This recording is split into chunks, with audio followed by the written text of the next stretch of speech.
Hello, my dear friends. How are you? Hope you all are fine. शुरू करते हैं आज का सेशन.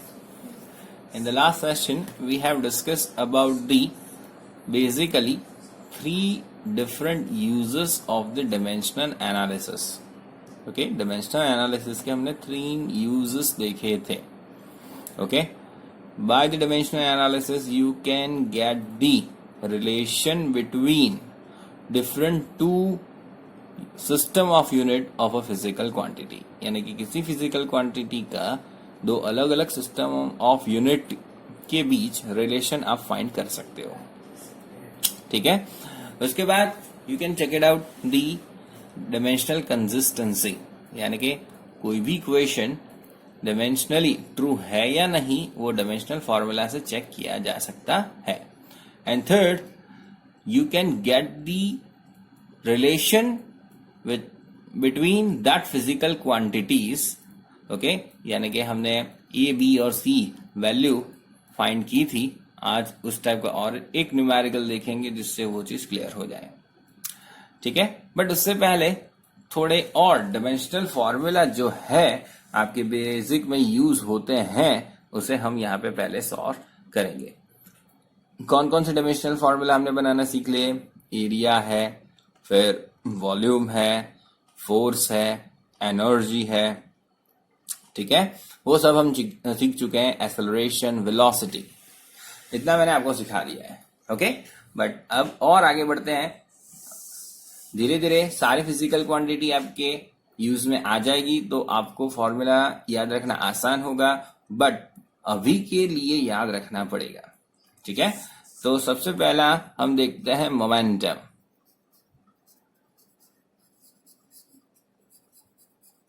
ठीक है, जिसे P से डिनोट किया जाता है. उसका फॉर्मूला है P is equals to M into V. Okay, formula आपको पता है तो यहां से यूनिट बन जाएगा, और यूनिट अगर बन गया तो आप उसका डायमेंशनल फॉर्मूला बना सकते हैं. ठीक है, चलिए, तो आप M यानी मास, तो मास किस में मेजर होता है? किलोग्राम.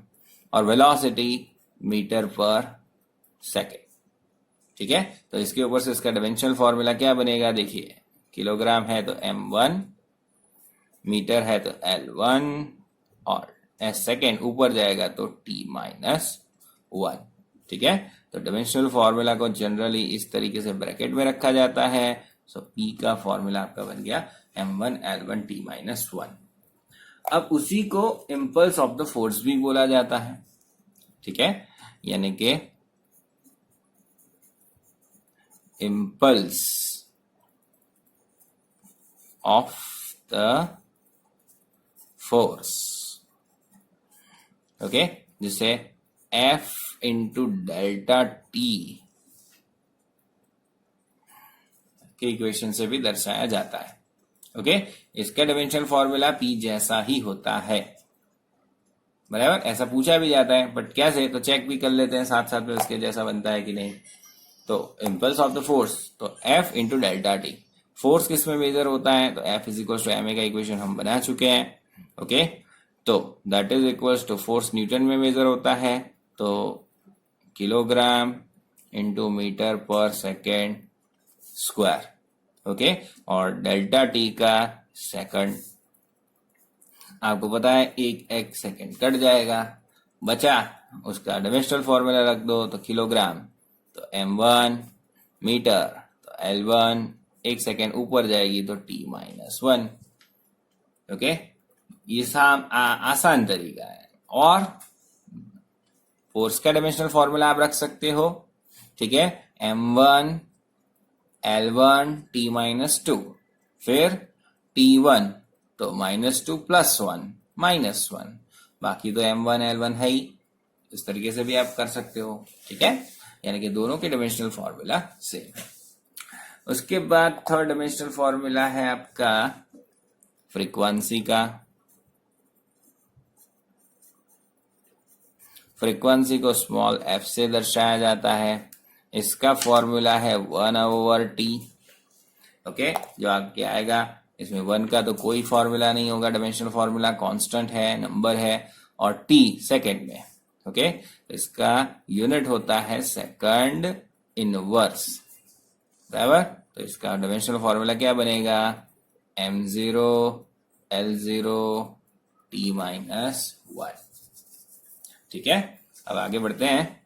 नेक्स्ट डायमेंशनल फॉर्मूला लेते हैं हम प्रेशर का। प्रेशर का फॉर्मूला आपको आना चाहिए। So pressure P is equal to force upon area होता है। ठीक है, चलिए, तो अब therefore P is equal to, force का हमने देखा हुआ है क्या है, kilogram into metre per second square. Okay, और एरिया का मीटर स्क्वायर, क्या कट जाएगा, 1 मीटर कट जाएगा। ओके, तो अब डायमेंशनल फॉर्मूला क्या बचेगा आपका, so that is equals to kilogram यानी कि m1। ठीक है, फिर ऊपर कुछ बचा नहीं बचा, नीचे क्या बचा, s-2 यानी टाइम, m यानी कि लेंथ, तो l-1 ऊपर जाएगा तो, और t-2 पता चला। ओके, तो इसे लिख देते हैं। So therefore P is equals to m1 l-1 t-2, ये प्रेशर का हुआ। आगे भी हमने P देखा था, दैट इज मोमेंटम, वो स्मॉल p होता है, प्रेशर कैपिटल P होता है। So keep in a mind, ये सब याद रखने वाली बात है, धीरे धीरे प्रैक्टिस से आपको याद हो जाएगी। ओके, बट प्रैक्टिस करनी पड़ेगी। ठीक है, अब आगे बढ़ते हैं, तो और एक डायमेंशनल फॉर्मूला लेते हैं, एंगुलर वेलोसिटी। वेलोसिटी हम देख चुके हैं, बट एंगुलर वेलोसिटी,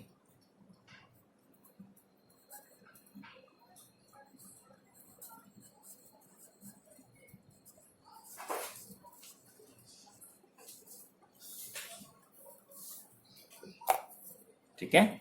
चलिए, तो एंगुलर वेलोसिटी का आपको क्या पता होना चाहिए, फॉर्मूला पता होना चाहिए। तो एंगुलर वेलोसिटी को हम ओमेगा से इंडिकेट करते हैं। ठीक, ओके, तो ओमेगा का फॉर्मूला एक्चुअली आपको नहीं पता होगा, कोई बात नहीं, बट हम इसे कैसे रिप्रेजेंट करते हैं, ओमेगा से, और टेक्निकली फॉर्मूला आपका बनता है एंगल अपॉन टाइम। अब एंगल का आपको पता है m0 l0 t0 होता है, टाइम का t1, तो वो ऊपर चला जाएगा, तो क्या होता है m0 l0 t-1। Okay, angular velocity actually आप उसे रेडियन पर सेकेंड से इंडिकेट करते हो। जब फॉर्मूला वाइज हम देखेंगे, पढ़ेंगे, तब इसे क्या कहेंगे, इसका यूनिट रेडियन पर सेकेंड ऐसे इंडिकेट किया जाता है। अब रेडियन, तो रेडियन एंगल होता है, ओके, और सेकेंड यानी कि टाइम, तो एंगल अपॉन टाइम उस तरीके से इंडिकेट किया हुआ है। अब रेडियन का कोई भी यूनिट नहीं होता है, तो 0 कर दिया। ठीक है, और नीचे टाइम है, ऊपर आएगा तो t-1। तो ऐसा ही यूनिट आगे भी हमने देखा, कौन सा, फ्रीक्वेंसी का। देखिए, फ्रीक्वेंसी का सेम टू सेम है, तो फ्रीक्वेंसी और एंगुलर वेलोसिटी का डायमेंशनल फॉर्मूला सेम होता है, बराबर है। चलिए, तो आई होप कि जितने भी डायमेंशनल फॉर्मूला अभी मैंने सिखाया वो समझ में आ रहे हैं। ओके, धीरे धीरे हर एक लेक्चर में हम इसे बढ़ाते जाएंगे। ओके, और एक देख लेते हैं, फोर्स का जैसे पता है, तो एंगुलर फोर्स को टॉर्क बोला जाता है। क्या बोला जाता है, टॉर्क, TORQUE। तो जैसे हमें पता है कि लीनियर मोशन के लिए हमें क्या चाहिए, फोर्स चाहिए। विदाउट फोर्स और in absence of the force no object can move linearly. ठीक है, same way without torque no any object can move rotationally. ठीक है, यानी ऑब्जेक्ट को आपको रोटेशनल मोशन करवाना है, तो वहां पे अब फोर्स नहीं, उसे टॉर्क बोला जाता है। ठीक है, ओके, तो टॉर्क का फॉर्मूला क्या है? So tau is equals to R cross F, ये फॉर्मूला है उसका। ओके, अब बहुत सिंपल है। आर यानी डिस्टेंस, तो वो किस में मेजर होता है? मीटर। ओके, और फोर्स किस में मेजर होता है? न्यूटन। तो न्यूटन इंटू मीटर उसका यूनिट बोला जाता है, बराबर। तो न्यूटन इंटू मीटर लिखा जाता है इस तरीके से, एन इंटू एम नहीं, बराबर। चलिए, अब दोनों डायमेंशनल फॉर्मूला आपको आते हैं, सिंपल है। सो देयरफॉर टाउ का डायमेंशनल फॉर्मूला बन जाएगा न्यूटन का क्या था? m1 l1 t-2, ठीक है। बट यहां पे 1 मीटर और है। ओके, तो m1 l2 कैसे हुआ? न्यूटन का m1 l1 t-2 था, इसका भी l1 जुड़ गया, तो m1 l2 t-2, ठीक है। किसके जैसा बना? याद करो तो, एनर्जी जैसा बना, याद है? मैंने 12 - 2 बोला था, किसी भी टाइप की एनर्जी हो तो उसका फॉर्मूला क्या बनता है? 12 - 2। साथ साथ में आपको टॉर्क भी याद रखना है। ओके, चलिए, उसके बाद कई बार आपको वेवलेंथ भी आएगी, बट वेवलेंथ सिंपल L1 बनता है, ठीक है। वो धीरे धीरे आगे आप पढ़ोगे तब समझ में आ जाएगा वेवलेंथ क्या होता है। पूरा चैप्टर है, उसके अंदर वेवलेंथ कई बार आएगी, but wavelength simple the length possessed by a wave to complete the one rotation or one entire motion, ठीक है। एक आपको पता है कि जब भी वेव पास आउट होता है तो उसका टॉप पोर्शन जो होता है उसे क्या बोला जाता है? क्रेस्ट, ठीक है। और नीचे वाला जो सेक्शन होता है उसे हम क्या कहते हैं? ट्रॉफ। तो क्रेस्ट एंड ड्रॉफ जो होता है, ओके, उसके बीच की जो लेंथ है कंसेक्यूटिवली, उसे हम वेवलेंथ कहते हैं। वो किस में मेजर होता है? मीटर में। तो सिंपली हम लिख देंगे यहाँ पे वेवलेंथ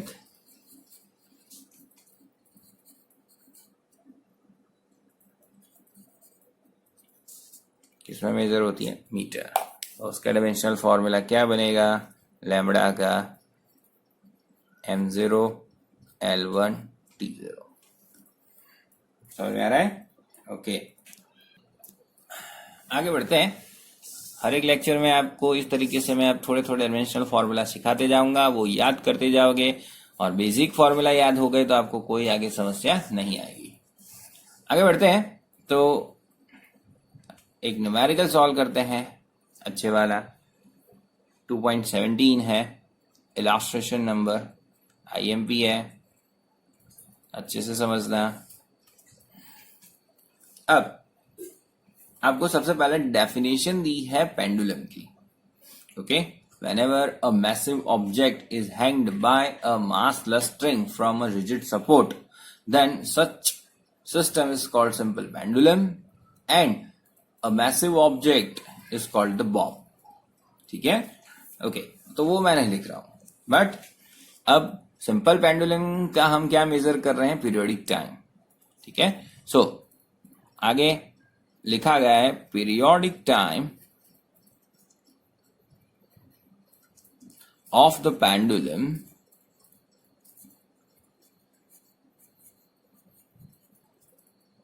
is depends on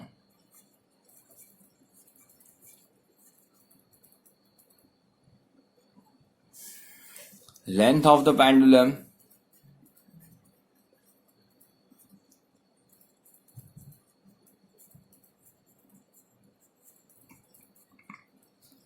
ठीक है, L। उसके बाद gravitational acceleration,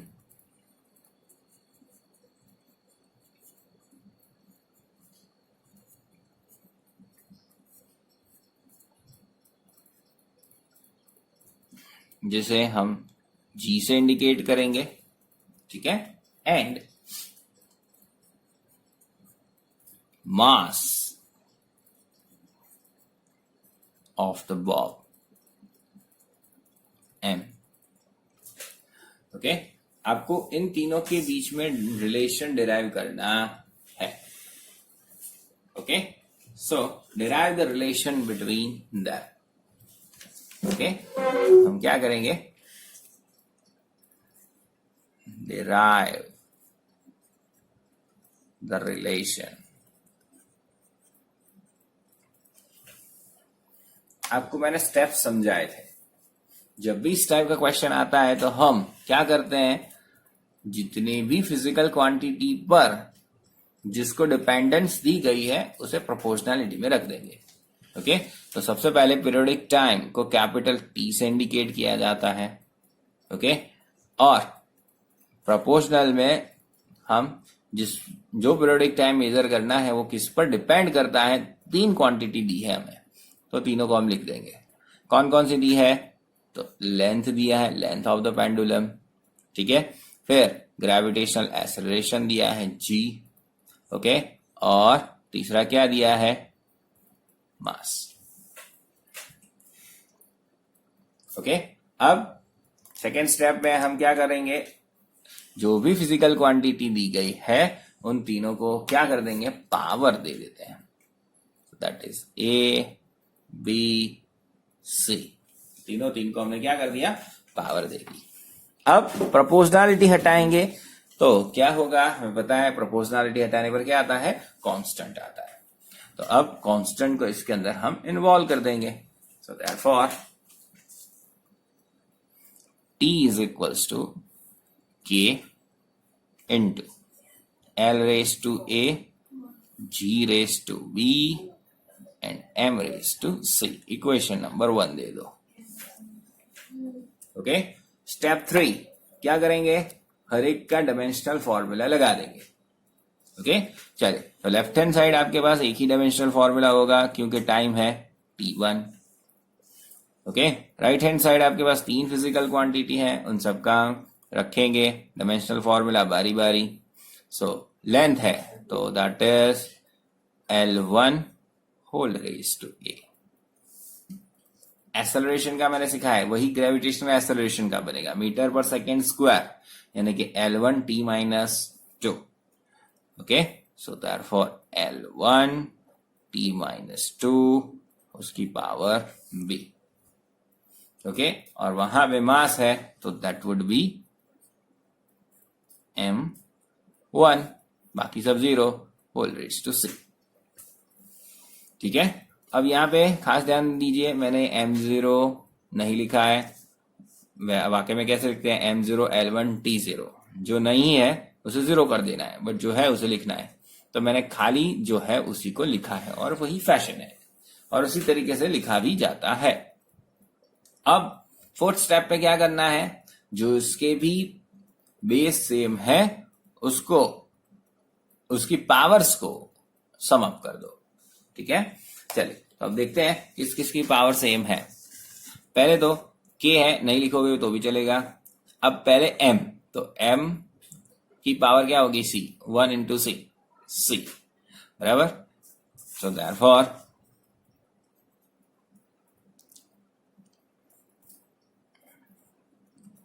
m raise to c, ठीक है, क्योंकि m वाला और कोई भी टर्म नहीं है। उसके बाद बारी आती है l की, तो l के कितने टर्म है चेक कीजिए, एक ये l रेज टू a, दूसरा यहां पे भी है l रेज टू b, तो l raise to a plus b हो गया। अब तीसरी बारी किसकी है, t की। अब t कहाँ है, केवल एक ही है, t raise to minus 2b, तो लिख देंगे यहां पे t raise to minus 2b हो गया। लेफ्ट हैंड साइड क्या था आपके पास, केवल और केवल T1। ठीक है, सबसे पहले हम क्या, एक बार फिर से, सबसे पहले हम जिस फिजिकल क्वांटिटी का रिलेशन हमें देना है और वो जिस पर डिपेंड करती है, उन तीनों को हम प्रोपोर्शनैलिटी में रख देते हैं, उन सबको फिर क्या बोल देते हैं, पावर दे देते हैं। उसके बाद प्रोपोर्शनैलिटी हटा के कांस्टेंट रख देते हैं और जैसा इक्वेशन है उससे फर्स्ट बोल देते हैं। उसके बाद लेफ्ट हैंड साइड और राइट हैंड साइड सारी फिजिकल क्वांटिटी का क्या रख देंगे, डायमेंशनल फॉर्मूला। डायमेंशनल फॉर्मूला जैसे ही रख देते हो और फिर सबको क्या कर देना है, पावर से मल्टीप्लाई कर देना है। और जिसके बेस सेम है उसकी पावर को जोड़ देना है। अब left hand side and right hand side की पावर को हम कंपेयर कर देंगे। Okay, so now compare the power on both side. ठीक है, चलिए तो पावर को कंपेयर कर देते हैं। सो देयरफॉर चलिए ध्यान से समझना, पावर कौन कौन सी है आपके पास। m, यहाँ पे लेफ्ट हैंड साइड कुछ नहीं है तो c is equal to 0, a plus b also equal to 0, l भी नहीं है। ठीक है, वो दोनों पहले लिखते हैं। So a plus b is equal to 0, c is equal to 0। Okay, और थर्ड वन क्या था आपका, माइनस 2b इक्वल्स टू 1। ठीक है, तो that would be minus 2b equals to 1। तो यहां से पहले क्या मिल जाएगा आपको, b की वैल्यू मिल जाएगी। So therefore b is equals to minus 1/2, minus इसके नीचे भेज दिया तो माइनस 1/2 हो गया। ओके, पता चल रहा है ना। अब इसके अंदर मैं क्या रख दूंगा, b की वैल्यू रख दूंगा तो मुझे a की वैल्यू मिल जाएगी। तो therefore a minus 1/2 equals to 0। So therefore a is equals to plus 1/2।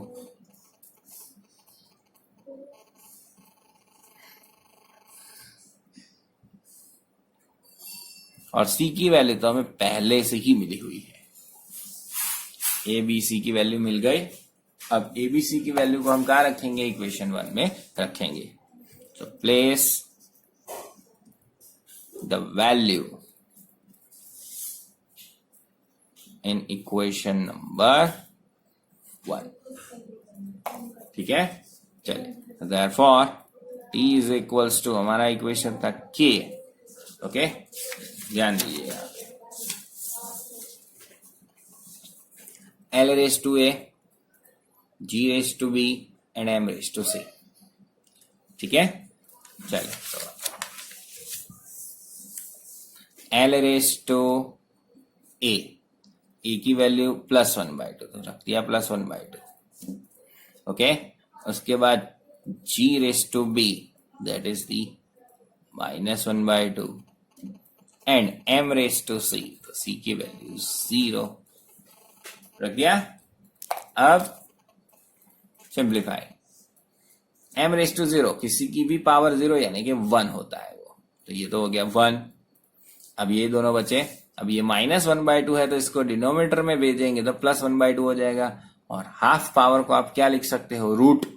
So therefore k is equals to, sorry t is equals to k into, ऊपर है तो उसे रूट कर देते हैं l, और ये नीचे जाएगा तो divided by g raise to plus 1/2 तो रूट g, और ये तो 1 हो गया।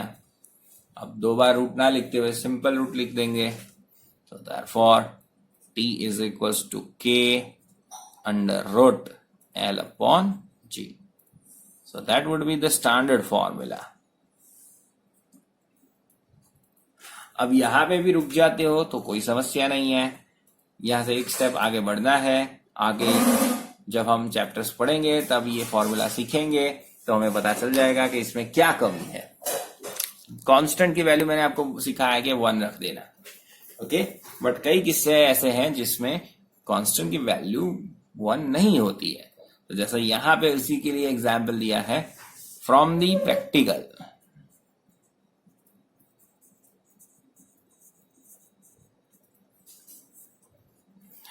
Value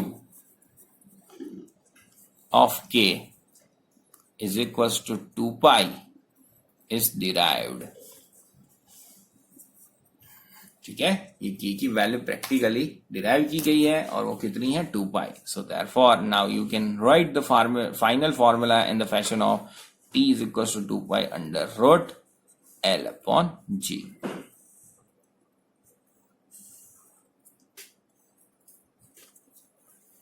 ठीक है, समझ में आया? ओके, आगे अब डायमेंशनल फॉर्मूला जो होते हैं वो ट्रू है कि नहीं, वो कैसे चेक किए जाते हैं, वो भी एक यूज है, तो उसका भी न्यूमेरिकल ले लेते हैं। ठीक है, 2.16 में मुझे टोटल कुल मिला के 1 2 3 4 5 दिए हैं, बराबर। अब पांचों में से मैं 3 सॉल्व करके दिखाता हूं आपको, 2 आप खुद करोगे। ठीक है, चलिए। सो मैं डायरेक्ट इक्वेशन लिखता हूं और आपको वहां पे प्रूव करना है कि वो डायमेंशनली ट्रू है कि नहीं। सो इलास्ट्रेशन नंबर है आपका 2.16।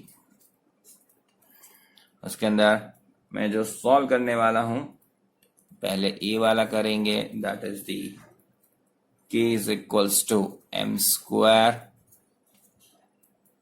v cube, ऐसा दिया है। ओके, फिर k is equals to ma दिया है, c है k is equals to ma। Okay, और फाइनली e है k is equals to 1/2 mv square plus ma। ठीक है, तीनों को चेक करना है, वैसे पांचों को चेक करना है। 3 सॉल्व करूंगा, 2 आपके ऊपर छोड़ रहा हूं। ओके, इसी मेथड से आपको आगे बढ़ना है। अगर दिमाग में आ गई है मेथड तो आप वर्बली भी आंसर कर पाओगे। पहले मैं क्वेश्चन पढ़ देता हूं, जिससे थोड़ी सी क्लैरिफिकेशन आ जाए और हर एक चीज को क्या बोला जाता है वो भी क्लैरिफाइड हो जाएगा। चल, तो क्वेश्चन कुछ इस प्रकार है, the SI unit of energy, energy की बात हो रही है, J यानी कि joule is equal to kilogram into metre square per second square, जो वेल नोन है। That of the speed V, speed V को कैसे डिनोट किया जाता है, मीटर पर सेकेंड में, and acceleration A is equal to metre per second square. Which of the formula of the kinetic energy given below can you rule out on the basis of the dimensional arguments? M stands for the mass of the body. Okay, अब dimensional analysis की मदद से इसमें आपको जो 5 equation दिए गए हैं उसमें से कौन कौन से इक्वेशन को आप रूल आउट कर दोगे, यानी डायमेंशनली ट्रू है दैट इज वैलिड, अगर डायमेंशनली ट्रू नहीं है तो that is not valid. Okay, चलिए, तो अब कैसे किया जाता है इसे, तो पहला सॉल्व करते हैं। k is equals to m square v cube. Step 1, सारी फिजिकल क्वांटिटी को ब्रैकेट में रख दीजिए, यानी कि k की डायमेंशनल फॉर्मूला, उसके बाद m की डायमेंशनल फॉर्मूला उसका पावर, और उसके बाद v की डायमेंशनल फॉर्मूला उसका पावर। ओके, जितनी भी इंडिविजुअल फिजिकल क्वांटिटी है उसको इस तरीके से ब्रैकेट में लिख दो। उसके बाद स्टेप 2, उसका डायमेंशनल फॉर्मूला रख दो। तो k का डायमेंशनल फॉर्मूला क्या है, m1 L2 T-2, that is equals to, अब यहाँ पे m बताया हुआ है क्या है, मास है। यहाँ पे गलती क्या हो जाती है, मीटर कैलकुलेट करके L2 रख दोगे तो फंस जाओगे, बट यहाँ पे क्लियर कट के बोला हुआ है कि m क्या है, मास है, बराबर। तो मास को किस तरीके से इंडिकेट किया जाता है, किलोग्राम में। ठीक है, तो रखेंगे यहाँ पे किलोग्राम, तो उसको कैसे इंडिकेट किया जाता है, m1 किलोग्राम हो गया, और उसका भी स्क्वायर। उसके बाद वेलोसिटी का dimensional formula m0 L1 T-1 होता है। ठीक है, so velocity metre per second यानी कि L1 T-1 और उसकी पावर 3। ओके, तो अब क्या करूंगा मैं, लेफ्ट हैंड साइड और राइट हैंड साइड इक्वल्स होना चाहिए।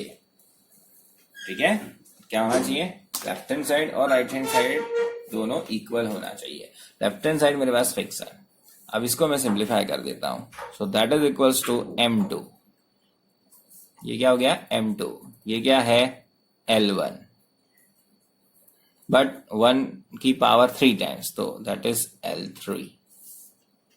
ओके, और T minus 3, so that is T minus 3. और लेफ्ट हैंड साइड मेरे पास क्या है?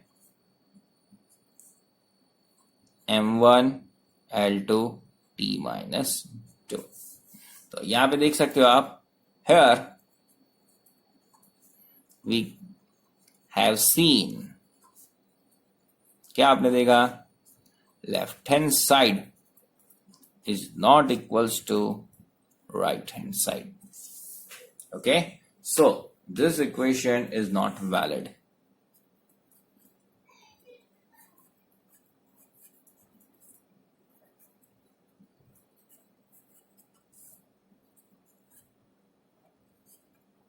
So you can terminate.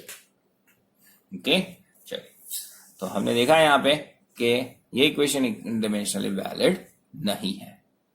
Okay, अब दूसरा सॉल्व करते हैं उसी तरीके से. तो सेकेंड वन, हमें फॉर्मूला क्या दिया गया है? K is equals to MA. Step 1, सबको पहले ब्रैकेट में रख दो.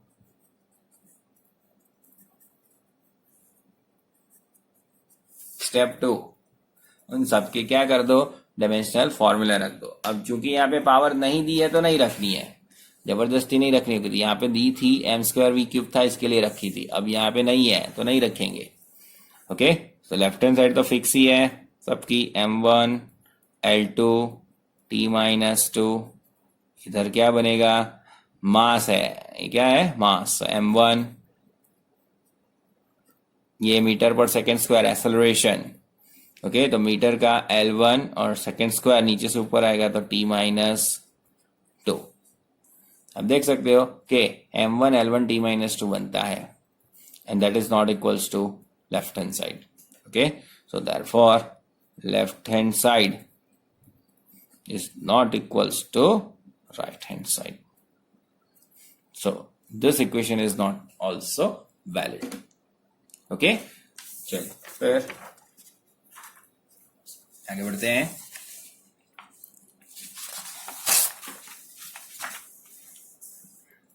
अब थर्ड इक्वेशन था मेरा K is equals to,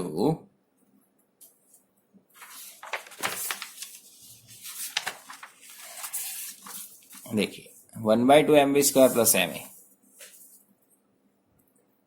1/2 mv² plus MA. जैसा मैंने आपको सिखाया है कि हर एक टर्म का, जैसे अभी तक तो हमने क्या देखा कि एक ही टर्म थी, अब 2 टर्म वाला इक्वेशन है. तो हमने क्या सीखा था? x equals to x0 plus v0t plus 1/2 at². 3 step वाला सीखा हुआ है हमने लास्ट वीडियो लेक्चर में. उसमें क्या रूल सिखाया था मैंने कि लेफ्ट हैंड साइड जो फिजिकल क्वांटिटी है equals to right hand side physical quantity हर एक टर्म की बननी चाहिए. जैसे और एक मैं टर्म यहाँ पे जोड़ दूं तो सबके इंडिविजुअल डायमेंशनल फॉर्मूला जो है वो लेफ्ट हैंड साइड जिसके इक्वल्स टू दिया है वो फिजिकल क्वांटिटी के इक्विवेलेंट हर एक टर्म होनी चाहिए. ओके, एक हो रही है एक नहीं हो रही है तो भी नहीं चलेगा. ठीक है, हर एक टर्म कंपलसरी उनके dimensional formula left hand side जो फिजिकल क्वांटिटी दी है उसके इक्विवेलेंट होने ही चाहिए. ठीक है, तो और तो ही given equation is dimensionally valid. Okay, चलिए अब रूल्स के हिसाब से पहले सबको ब्रैकेट में रख देते हैं. सो K का डायमेंशनल फॉर्मूला 1/2 कांस्टेंट है, उसका कोई डायमेंशनल फॉर्मूला नहीं होगा, नहीं लिखोगे तो भी चलेगा 1/2. ठीक है, तो यहाँ पे M हो जाएगा, उसके बाद V और उसका स्क्वायर प्लस M का डायमेंशनल फॉर्मूला एंड A का डायमेंशनल फॉर्मूला. ठीक है, अब सबका वैल्यू रख दो. So this is the M1 L2 T minus 2 energy, kinetic energy, that is equals to ये क्या है? Kilogram, mv². so that is M1. v² metre per second यानी कि L1 टी माइनस 1, ठीक है। फिर प्लस m1 a का L1 T minus 2 metre per second square, acceleration मैंने सिखाया हुआ है, ठीक है। अब देखिए m1 L2 टी माइनस 2 न इधर हो रहा है ना इधर हो रहा है, okay. m1 L1 T minus 1, simple, m1 L1 T minus 1 2। तो अब यहाँ पे इंडिविजुअल टर्म के भी dimensional formula left hand side जो फिजिकल क्वांटिटी है उसके इक्विवेलेंट नहीं है, okay. So here also you can say that the left hand side is not equals to right hand side, okay. So here again this equation is not dimensionally valid, ठीक है। तो हमने देखा यहाँ पे तीन इक्वेशन डिमेंशनली वैलिड नहीं है। आपको इसी तरीके से बाकी के दोनों होमवर्क में सॉल्व करने हैं, ओके। और अगर कोई डाउट है तो आप मुझे उसमें पूछ सकते हो। तो ये था आपका इलास्ट्रेशन नंबर 2.16। इसकी प्रैक्टिस मैंने अच्छे से आपको 3 न्यूमेरिकल सॉल्व करके दे दिए हैं, उसके अंदर 2 बचे हैं, वो आपको खुद करने हैं, ओके। अब एक और न्यूमेरिकल ले लेते हैं और फिर आज के सेशन को समाप्त करते हैं। इलास्ट्रेशन नंबर 2.15 है। टाइप सेम टू सेम है, इसके लिए कवर कर लेता हूं। हमें क्या प्रूव करना है, 1/2 mv स्क्वायर, ये इक्वेशन है, दैट इज इक्वल्स टू दिया है mgh। हर एक टर्म की पहचान करवा दूं तो m मास, v वेलोसिटी, अगेन m मास, ग्रेविटेशनल एक्सेलरेशन और हाइट, ठीक है। आपको प्रूव करना है कि ये डायमेंशनली वैलिड है या नहीं है। चलिए तो क्या करेंगे, सबसे पहले लेफ्ट हैंड साइड ले लेते हैं। So left hand side is equals to क्या है, 1/2 mv स्क्वायर, ठीक। अब मास का, वेलोसिटी का डायमेंशनल फॉर्मूला स्क्वायर, ओके। चलिए आंसर रख दीजिए, m यानी मास तो m1, velocity L1 t minus 2 और उसका भी स्क्वायर, तो रख दीजिए that is equals to m1, इसमें कोई पावर नहीं है तो 1 ही रहेगा, इसमें 2 पावर है, सो दैट इज L2, ओके। और सॉरी ये -1 आएगा, मीटर पर सेकेंड होता है, ये तो एक्सेलरेशन का हो गया टी स्क्वायर, तो बराबर। तो m L1 t माइनस 1 और 1 की 2 पावर यानी -2, सो m1 L2 t माइनस 2, ये आपका इक्वेशन एक लेफ्ट हैंड साइड तैयार। फिर से 1/2 mv स्क्वायर, m मास, v वेलोसिटी, वेलोसिटी का मीटर पर सेकेंड यूनिट होता है और उसके ऊपर से डायमेंशनल फॉर्मूला क्या बनेगा, L1 t माइनस 1, ओके। तो हमने डायमेंशनल फॉर्मूला रख दिए, पावर को पावर दे दी, सो m1 L2 t minus 2। Right hand side आप देखते हैं क्या है, mgh, mdh मसाला नहीं है, ठीक है, mgh है right hand side, so that is mgh।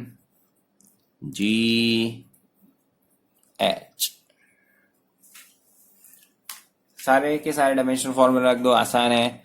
ये हो गया आपका m1 मास, acceleration metre per second square, m1 L2 minus 2 और हाइट अगेन L1, डिस्टेंस है वो, ओके। अब जो है सबको जोड़ दो, so that is equals to m1 कोई टर्म नहीं है तो सीधा सीधा m1, L1 2 टाइम्स है, 1 + 1 2 हो जाएगा, तो m1 L2 बचा t माइनस 2। अब देख लीजिए आप लेफ्ट हैंड साइड और राइट हैंड साइड के जो फाइनल आंसर आए डिमेंशनल फॉर्मूला के वो समान है, इक्वल है, okay. So therefore what you can say that here left hand side is equals to right hand side. So this equation is